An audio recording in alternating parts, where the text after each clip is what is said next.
All right, gang, you guys are being really patient, and I'm a little bit turned around on some of the assignments. For some reason, I thought that this week one of your speeches was due, not the lecture on persuasion. So I am working on it right now, so that way you guys will have it and you can do the assignments. And basically what you're going to do is throughout this lecture, I'm going to ask you some questions. So you're going to need to pay a little bit of attention. And when you hear the question, you want to write down, and then you're going to be thinking of the answer. It's no right or wrong answer kind of thing, but I want to get some feedback from you guys. I'm also going to be talking about your persuasive speech assignment. Inside of both this category and the persuasion speech, I've got two documents in there. I've got this document, which is your actual speech format, and I've also got the PowerPoint that I'll be using this lecture with. So if you want to go ahead and refer to both of those, you can do that. I'm going to hold up the PowerPoint throughout the presentation so you'll know what page I'm talking about. I do want to draw your attention to the Word document that I have in there that is your persuasive speech format. You'll see two pages on there. One page is kind of a worksheet, and you can jot down some notes. So if you have the opportunity to print out this material before you listen to the lecture, then you may want to go ahead and do that. That way you can kind of take notes and you'll know what I'm talking about when you actually start working on your particular speech assignment. All right, I'm going to kind of race through the lecture for you guys. Normally this is something I do in a big classroom, and I have a lot of engagement and interaction, and since I don't have that, it'll be just a little bit faster for y'all, but it's going to take some time, so I want you to bear with me on that. All right, now the first thing that we're going to talk about is the fact that persuasion, if you look at the PowerPoint, oh, you can see all the dirty fingerprints on there, can't you? If you look at what persuasion is, we're trying to do one of two things. We either want to change somebody's mind or we want to change their behavior. And when we talk about changing somebody's mind, basically what we're talking about is having a debate. Very rarely do we want to change somebody's mind to disagree with us. We usually want them to agree with us. And when we want to change somebody's behavior, it's because we want them to start doing something or to stop doing something. Those are the two things that we want to accomplish. For the purposes of your speech assignment, I want you to focus on changing people's behavior. All right, I don't want you to pick debate topics. And I think I mentioned that throughout the material that I've had on there. So I don't want you to sit here and talk about gay marriage, right or wrong, or capital punishment, right or wrong, that kind of thing. If you take a particular stand on something, I want you to try to convince us to do something. So your objective with this assignment is to change our behavior. I want you to do this. I want you to not do this. So keep that in your mind with your topic. I want the audience to. I want the audience to not. I want the audience to not drink and drive. I want the audience to stop smoking. I want the audience to eat at Chick-fil-A. I want the audience to wear flip-flops every day of their life. I want the audience to eat at home more. I want the audience to flip off aggressive drivers. Doesn't matter to me what it is your topic is. It just needs to be something that you're very passionate about. That's one of the keys to this particular speech assignment. You have to be passionate about it, and it has to come through when you're talking to us and trying to convince us to do or not to do whatever it is you want us to do. All right, it's something fun. It's fine if it's something fun. And if you're at a, I'm not sure what I want to do my topic on, then think about something that you do all the time. Just do you notice that you brush your teeth 5 times a day? Well, you must really be into teeth brushing. You must think that oral hygiene is very, very important.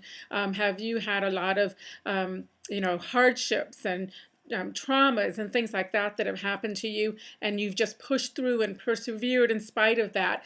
Do you want to motivate people to do that? Do you not get enough sleep and you think people should get more sleep? You want to convince us to do that? Have you gone on a particular diet recently and you think everybody should go on that diet?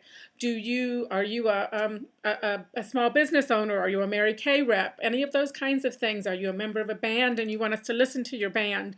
Those are the kinds of topics that you can use for your persuasive speech. So don't think they all need to be really hard-hitting, heavy topics, because something fun is wonderful for a persuasive speech assignment as well. All right, so we've established that persuasion is changing somebody's mind or behavior, and so that's the foundation of what we're trying to do.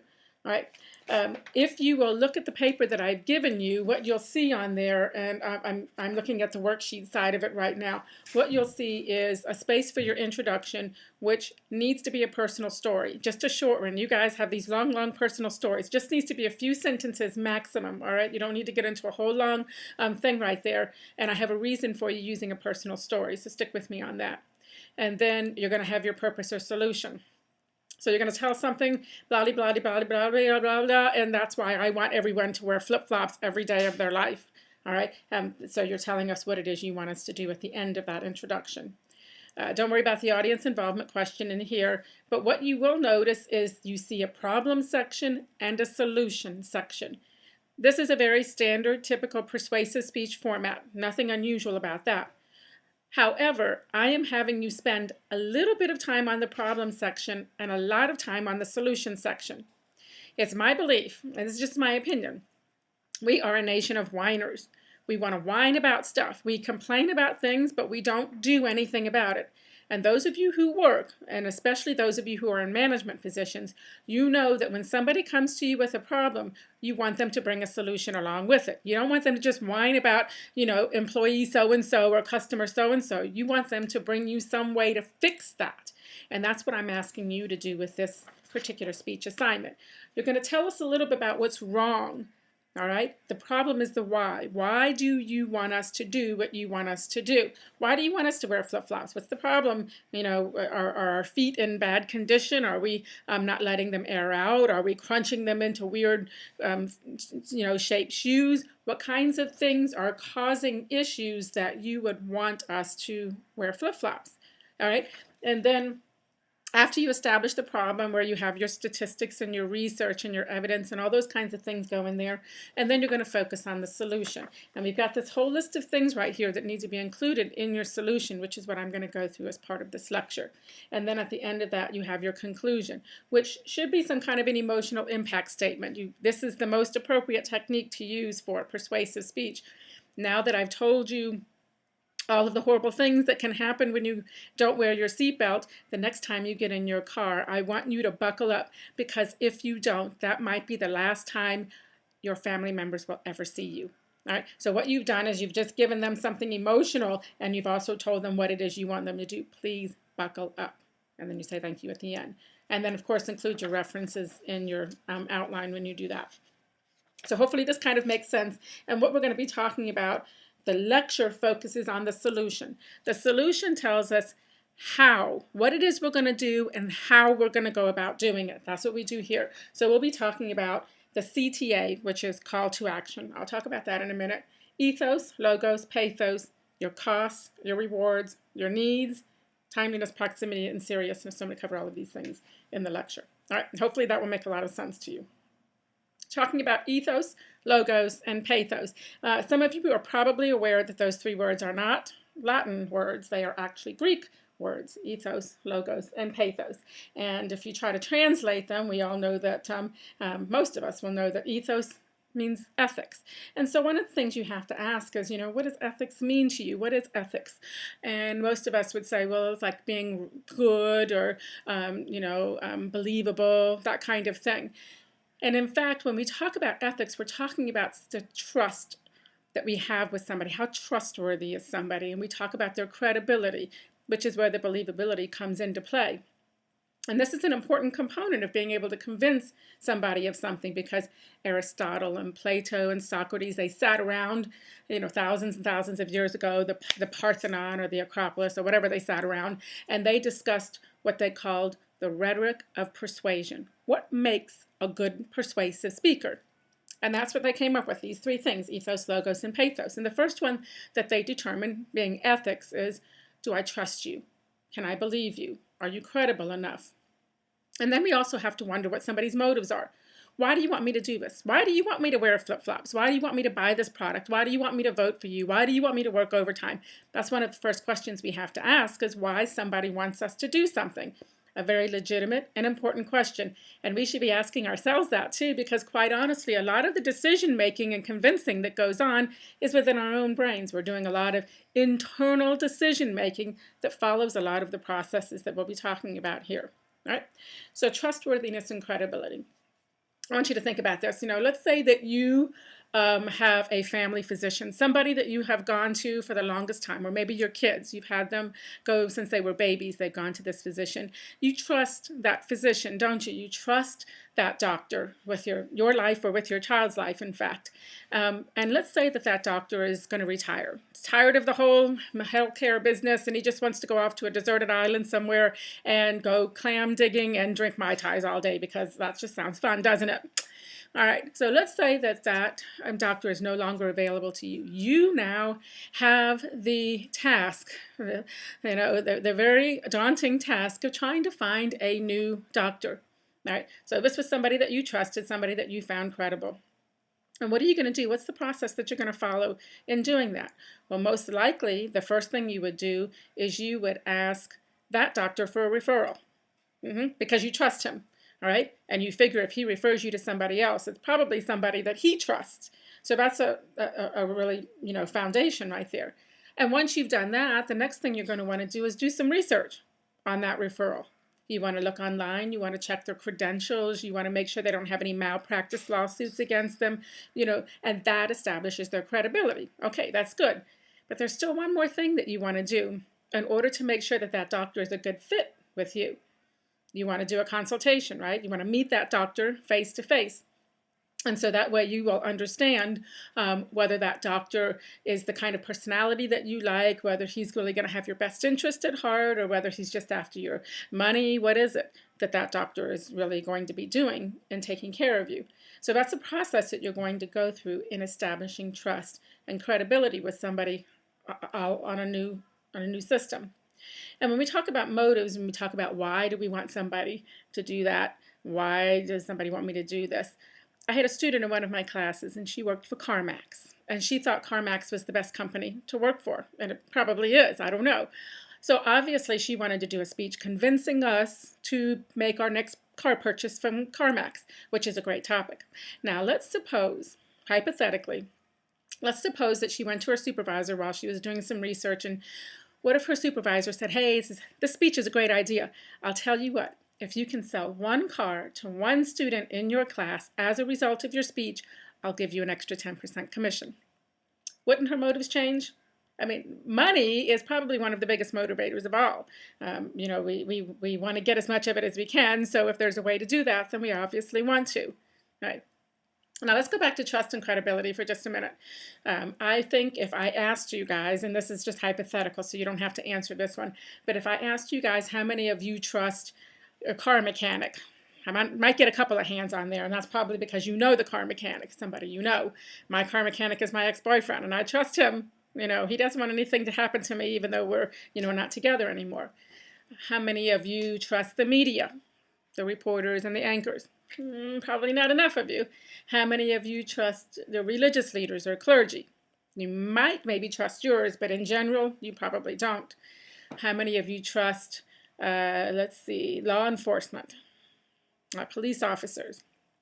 Maybe a couple of you do, and that might be because you have family or friends or people that you know who are in law enforcement. If you don't trust them, you probably had a bad experience with them, so that factors in a lot. How many of you trust, attorneys and lawyers? I'm guessing probably no hands went up with that, or unless somebody has ever been in a situation where they needed a lawyer, then maybe they might have their hand go up. All right, so hold on to that for just a second, because we're going to talk about that again. Now, ethics requirements. In order to convince us to do something, there are 3 requirements that have to be met. First of all, you have to believe in it. All right, this is the foundation. This is the fundamental. You have to believe in it. Let me clarify, though. That doesn't mean you have to need it. That doesn't mean you have to be using it. It just means you have to believe in it. For instance, I believe that child safety seats are important. I believe that every child should be in a child safety seat. I have a son. My son is not in a child safety seat because he's 9 years old and he's too big for one. Before I had my son, I never used a child safety seat because I didn't have a kid. But when I had my son, for the however many years it was that he needed to be in one, I made sure that Robert was in a child safety seat. So let's say that you want to ride. You need me to give you a ride somewhere and you've got a baby. the first thing I'm going to ask you is, do you have a child safety seat? Because that's something that I believe in. You need to have a child safety seat. So not only do I believe in it for me, I also believe in it for you. That's the second criteria on there.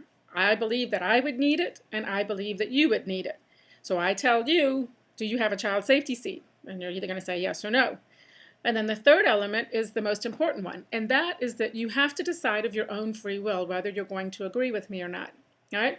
So here you are, you need to ride somewhere, and you say to me, I don't have a child safety seat. I'm just going to put my baby on my lap, and I'll put the seatbelt on. And I'll say to you, nope, that's not good enough. I'm sorry. You either need a child safety seat or you're going to have to find some other way to get where you need to go. And you, of your own free will, can choose whether you are going to get a child safety seat because taking a ride with me is really that important, or you're going to find somebody else to give you a ride who doesn't care if your baby sits in your lap.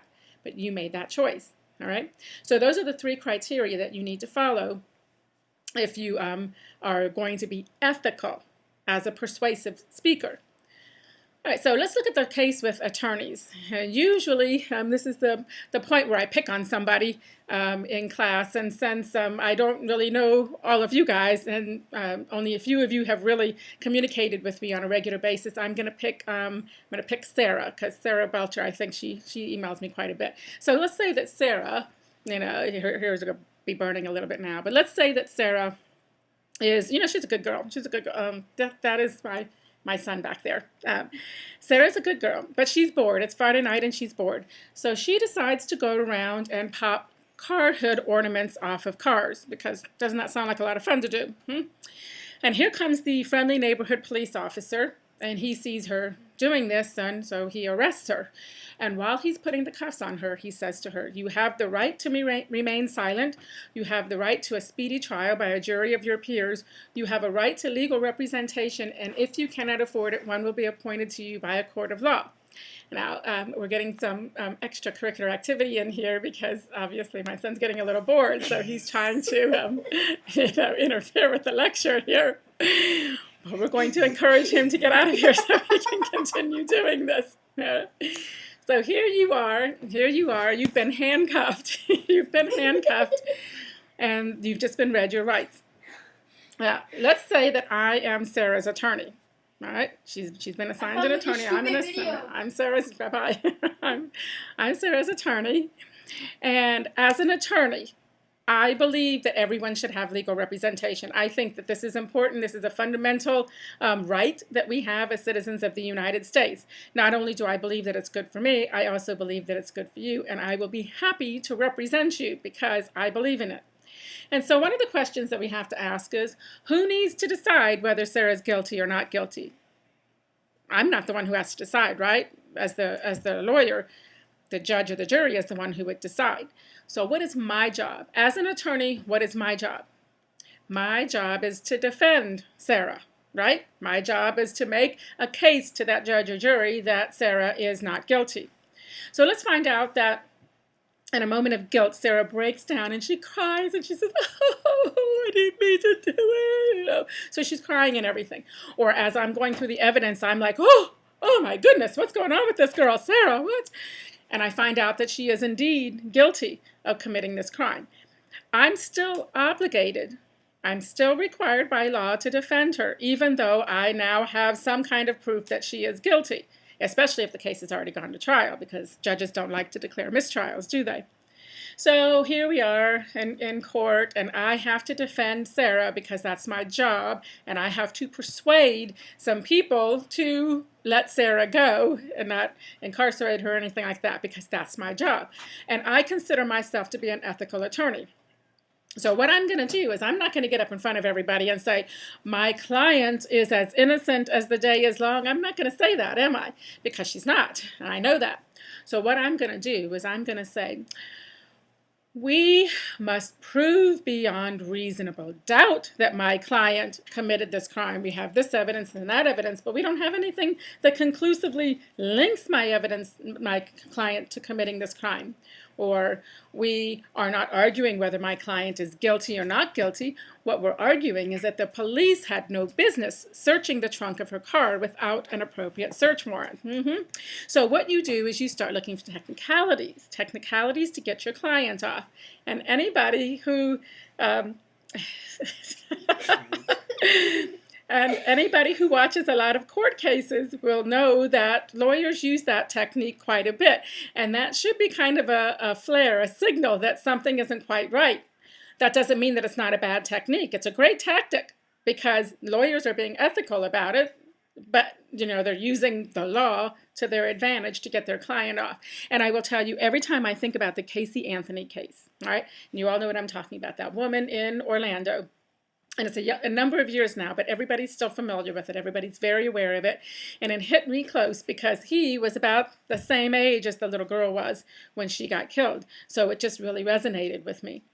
Everybody knew that woman was guilty. Her, everybody, the grandmother and her uncle knew she was guilty. But she got off because the defense did a better job persuading the jury than the prosecution did.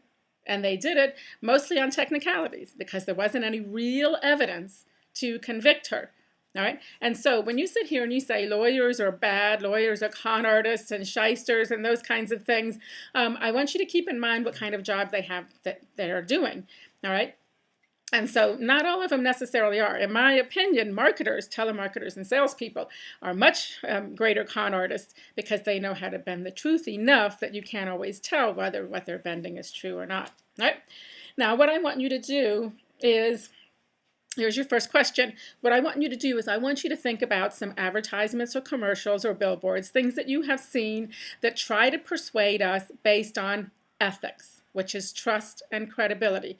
I want you to give me 3 examples of commercials or advertisements that try to convince us based on trust or credibility. All right, so that's your first assignment going on with this particular lecture. Now, the next item, the next characteristic that has to do with persuasion is pathos. And is logos. Now, logos is not the emblem on your shirt, all right? Logos, if we translate it, means logic.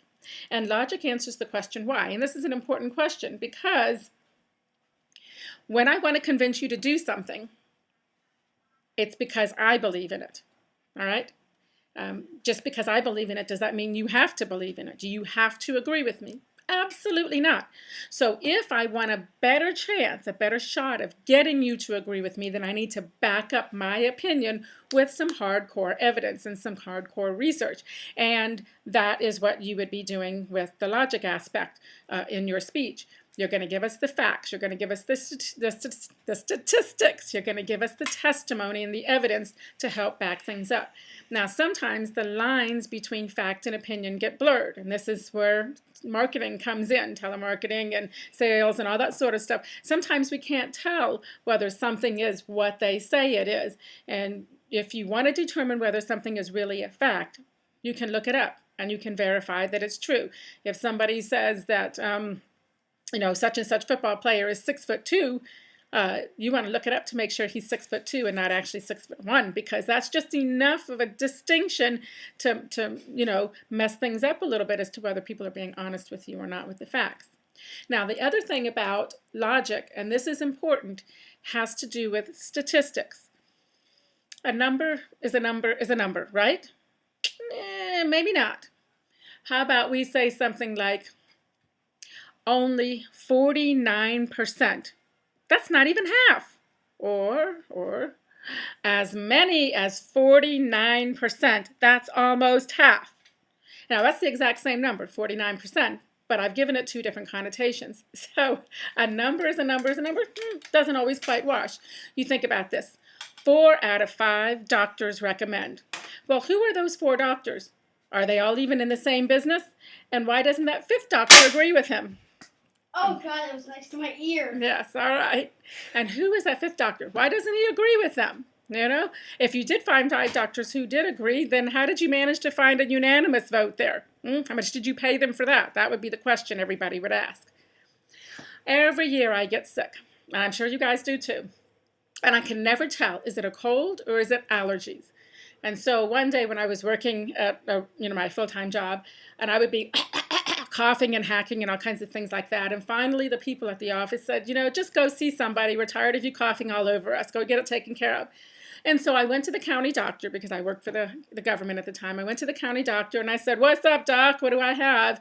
He did his exam. And by the time he got done, he said, "I have no clue. It's either allergies or a cold. I don't know which one." But he threw a bunch of samples at me and said, "Take these. They're bound to work." All right. And I must have had an expression and looked a little skeptical, because then he said at the end, he said, "You'll be very," that's the cat. Okay. All right, Robert, you need to go on out of here. At the end of the exam, he said, "You'll be very happy to know that we're only wrong about 40% of the time." I said, "Oh, you're right 60% of the time then." And he said, "You're an optimist, huh?" And I said, I would rather think about how right you are than how wrong you are, even though those numbers are the exact same numbers. All right, 60 and 40% is the exact same thing. Yeah, and this is important because when you do your research, you're going to need to find statistical information, because people like that stuff. People love statistics. They love numbers, but it's a matter of how to use those numbers. And there's sometimes a temptation for people to exaggerate the numbers or blow the numbers out of proportion when they use them, because they don't think those numbers are significant enough. They don't support their argument enough. But I want to tell you that the number has merits on its own. You don't need to change them. For instance, I had a student who did persuasive speech. It was a few years ago, back when there was a big thing with people leaving their kids in the back seat of cars and forgetting about them, right? There's somebody I'd like to put in the back seat of a car right now. And so she did a speech trying to convince people that they needed to pay more attention to that kind of thing, be aware, be alert to your surroundings and that sort of thing. And when she did her research, the year that she quoted her statistics was something like 10 children died of this particular kind of situation. I think that most of us, would agree that 10 children dying this way is significantly less than the number of drowning deaths of children, the number of childhood diseases, or even the number of child abuse deaths. But wouldn't we all agree that 10 children dying this way is 10 children too many? I mean, that number should be 0, shouldn't it? All right, so you can sit here and you can say, well, 10, well, that's not good enough. That's not going to help my case any. But 10 is bad. That number should be 0. And so if you did a topic like drinking and driving or teenage pregnancy or something like that, and you wanted to convince us that those were a problem and we needed to make some changes to it, you would actually discover that the numbers have gone down. The number of drunk driving fatalities has decreased over the years, and the number of teenage pregnancies has dropped over the years. And that's great news. Does that mean we don't have a problem? Absolutely not. We still do have a problem, and it needs to be fixed. And even if that number was 0 for years, we still have a problem, because we want that number to stay 0. And if you think about, for instance, vaccinations and that sort of thing, there are certain diseases that have been 0 for years and now they're popping back up. And so that's becoming an issue that needs to be addressed. All right, so when you talk about logic, you need to make sure that you include some kind of factual information that supports your solution. This is what makes my solution the best one that I can use. So, Hello. Assignment number two for you guys is to find 3 advertisements or billboards or TV commercials, anything like that, that use logic to support whatever it is they're trying to do. So I want you to find those for me. They use facts and evidence and research and testimony. So tell me about those. Now, the third characteristic of persuasion is pathos. And pathos, when we translate it, doesn't look anything like the word pathos. It's actually emotion. That's what pathos means, is emotion. And if you want to try to remember that, you would think of the word sympathy or empathy or apathy, which are emotions, and they can help you to remember that particular translation there. Now, when we talk about emotion, we are talking about the fact that we are trying to convince people based on our heart, how we feel, as opposed to on our brain, based on logic and facts and those kinds of things. All right? So when we talk about how do we feel about something, this is really, really important, okay? I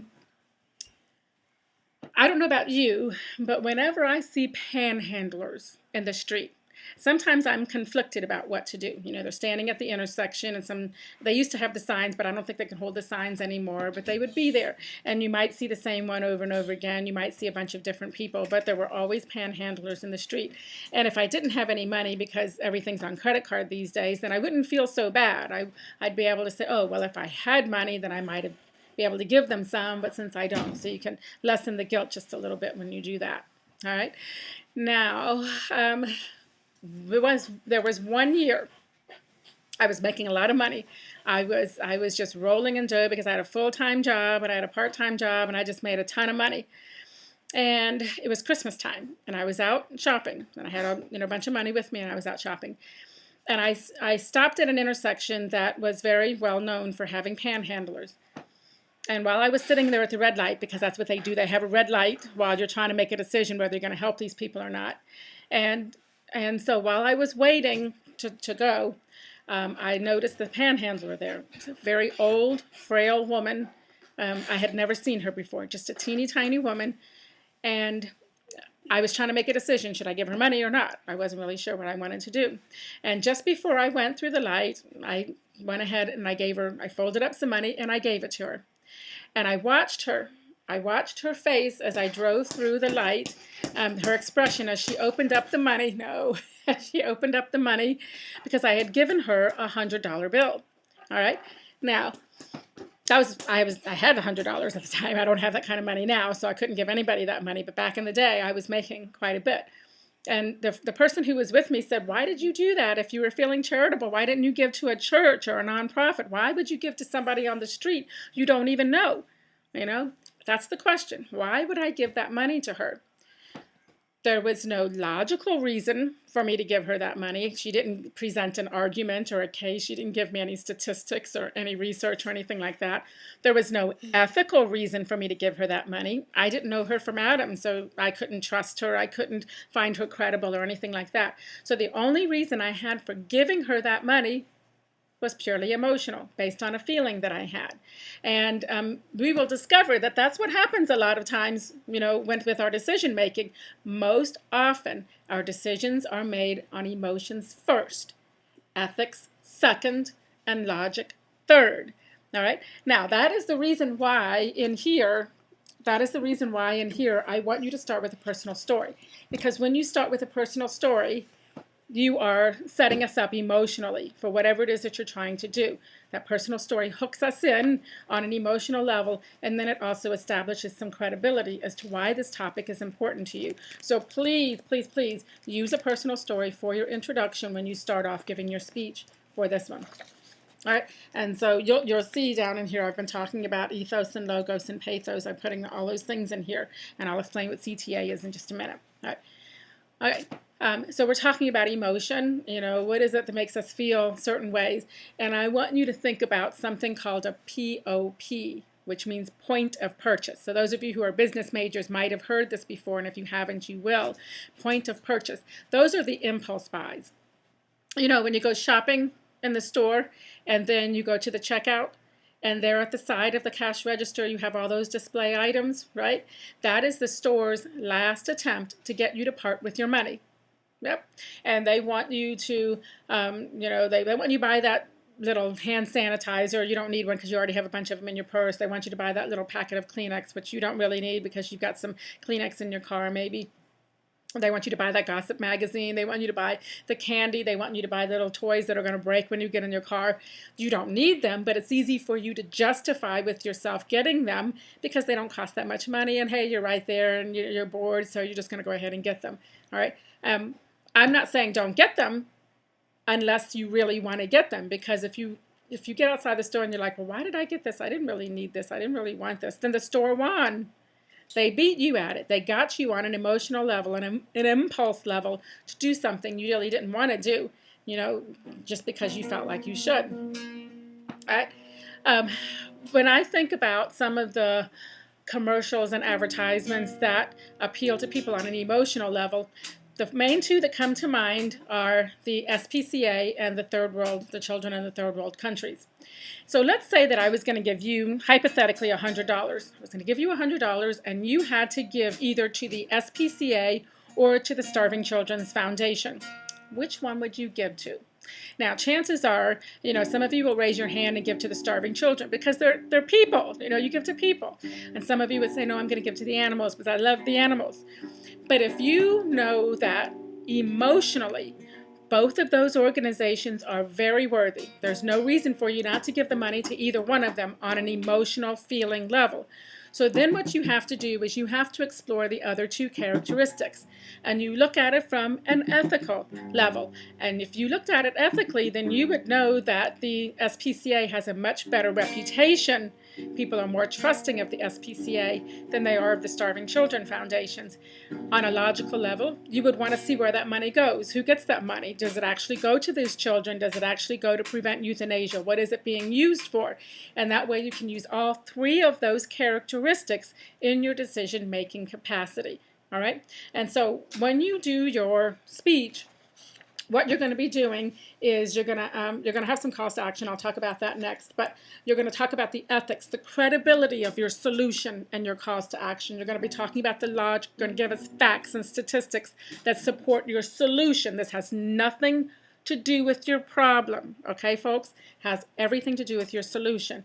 And then you're going to tell us on an emotional level how your solution helps us feel emotionally. All right, so if I want you to wear flip-flops, then I'm going to tell you about certain brands of flip-flops that have really good reputation. I'm going to get some information from doctors who say this particular brand makes your feet this, and it, gives you, really good feet for the rest of your life or something. And we're going to do that logically.